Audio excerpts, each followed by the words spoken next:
Все, бастайық. Саламатсыздар ма, құрметті Жамбыл ауданының тұрғындары.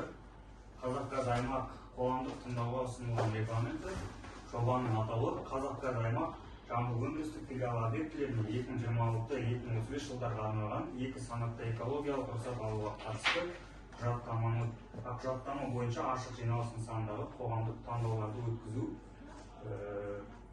тыңдауларды өткізу регламентінің уақыты: тыңдауға қатысушыларды тіркеу 10 минут, қоғамдық тыңдаудың төрағасы мен хатшысын сайлау 5 минут, күн тәртібін бекіту 5 минут, жоба бойынша баяндама 10 минут, қатысушылардың пікір айтуы мен баяндаушыларды сұрақтарға жауап беруі 15 минут, қорытынды сөзбен шешім қабылдау 15 минут.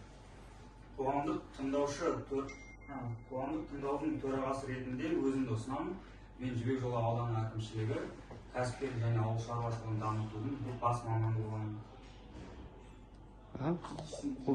Есіміңізді жөн? Есімім Қуатбеков Найман Марат. Қоғамдық тыңдаудың хатшысы ретінде Жұмаділдан Ақын Саметбекұлыны кандидатурасы ұсынылады. Сөз керек, сөз беріледі. Баяндама бойынша қысқаша түрде түсіндіріп өтейік. Қазақгаз акционерлік қоғамының жобасы жасап шыққан мекеме. Біздер осы жоба бойынша өзгертулер мен толықтырулар енгізілуіне байланысты осы жоба жасалып шыққан болатын. Қазақгаз акционерлік қоғамы Жамбыл өндірістік филиалы объектілеріне 26-35 жылдарға арналған екінші санатты экологиялық рұқсат алуға қатысты құжаттама түзету. Жобаның бастамашысы Қазақгаз акционерлік қоғамы жобалаушы мекеме Талғарыс жауапкершілігі шектеулі серіктестігі. Негіздемеге сүйенетін болсақ, 2021 жылғы 2 қаңтарда Қазақстан Республикасының экологиялық кодексінің 96 бабында қоғамдық тыңдаулар өткізу туралы бірінші қағидасына сәйкес мемлекеттік экологиялық сараптама жүргізу процесінде қоғамдық тыңдаулар өткізу міндетті болып табылады. Екінші қағидамызға сәйкес мемлекеттік экологиялық сараптама шеңберінде қоғамдық тыңдаулар өткізу ережелеріне сәйкес өткізілетін болады. Жұмыс аумағы туралы жалпы мағлұмат айтатын болсақ, Қазақгаз акционерлік қоғамы Жамбыл өндірістік филиалының негізгі қызмет түрлері табиғи газды тарату, құбырлар арқылы тасымалдау, тауарлық газды өткізу және сервистік қызметтер көрсету болып табылады. Қазақгаз акционерлік қоғамы Жамбыл өндірістік филиалының 10 өнеркәсіптік алаңы бар. Осы жерде көрсетілген 10 алаң газ шаруашылықтары Тараз, Рысқұл, Жамбыл, Мерке, Талас, Қордай, Жуалы, Байзақ, Шу, Сарысу аудандарын қамтиды екен. Түзету енгізу қажеттілігі бойынша негіздеуге жататын. Бірінші ақпан күні 2026 жылы филиал бойынша газ шаруашылығы объектілеріне қатысты деректер жаңартылған болатын. Жүргізілген есептеулердің нәтижелері бойынша филиалдың шығарындылары жалпы қолданыстағы лимиті 6,79,490 тоннаны құраған болатын. Ал сұратылып отырған лимит жылына 7,229,126 тоннаны құрайды. Қолданыстағы экологиялық рұқсатқа сәйкес 26-34 жылдарға арналған қалдықтар лимиті жылына 133,1 тоннаны құраған болатын. Жоспарлы кезеңде кәсіпорын бойынша сұратылып отырған қалдықтарды жинақтау лимиті жылына 158,122 тоннаны құраған болатын. Осы кестемізге аударатын болсақ, газ шаруашылығы шығарындыларының салыстырмалы кестесі осы кестемізде көрсетілген. Жоғарыда атап өткендегідей Тараз, Рысқұл, Жамбыл, Мерке, Талас, Қордай, Жуалы, Байзақ, Шу, Сарысу аудандарының барлығын қоса есептегенде 6,979,400 тоннаны құрап отырған лимиттер санын құраған.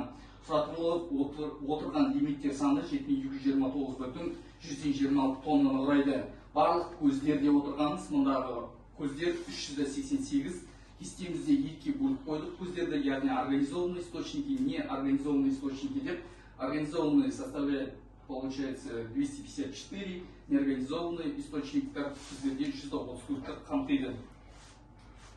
Қосылған қалдықтарды ескертілген кезде барлығымыз білеміз, өндіріс орны болғаннан кейін қалдықтардың түрлері шығады.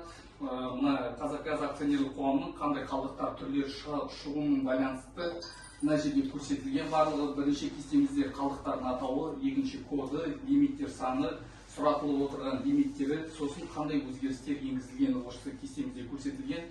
Яғни біріншіден бастайтын болсақ, бірінші қалдықтың атауы қауіпті заттармен ластанған майлау шүберектері, абсорбенттер, өзге де қалдықтарды атап өтуге болады. Пайдаланған лак бояу материалдарының ыдыстары, карбид қалдықтары, пайдаланған май сүзгілері, қорғасын аккумуляторлары, дәнекерлеу электродтарының қалдықтары, аралас коммуналды қалдықтар және өзге де қалдықтарды бірінші кестемізден көруге болады. Код классификация дейді, мына қалдықтар жасалғаннан кейін міндетті түрде паспорт отходов жасалады. Сол жерде мына код классификация осы жерден алынған болатын. Лимиттер саны үшінші бағанымызда қанша лимит сұратылып отырғаны, төртінші бағанымызда сұратылған лимиттердің саны, сосын қандай өзгерістер осы қалдықтарға енгізілгені бойынша бесінші бағанымызда көрсетілген. Қоршаған орта ферроәсерді азайту шаралары. Барлығымыз білеміз, қоршаған ортаны қорғау жөніндегі іс-шаралар жоспары өндіріс орны болғаннан кейін қатаң түрде сақталу керек. Ол қандай іс-шаралар жоспары екенін атап өтетін болсақ, газдың ағуын алдын алу, қосылыстардың герметикалануын қамтамасыз ету, авариялық жағдайларды барынша түрде азайту, уақытылы техникалық қызмет көрсету, тозған жерлер учаскелерін ауыстыру, жөндеу кезде газ шығару көлемі мен уақытын қысқарту, моральды және физикалық тұрғыдан ескірген жабдықтарды кезең-кезеңмен ауыстыру болып табылады. Жаңа бонда герметикалық арматураны кеңінен қолдану, қысыммен жабдық күйін қашықтан бақылау жүйелерін енгізу, газоанализаторлар мен ақауды анықтау құралдарын пайдалану, жөндеу мен ақауларды есепке алуды барынша түрде цифрландыру болып табылады. Технологиялық газ шығарындыларын азайту, қазандық және қосалқы жабдықтарының энергия тиімділігін барынша түрде азайту. Назар аударғандарыңызға рахмет. Қысқаша түрде жобамыз бойынша түсіндіріп өттік.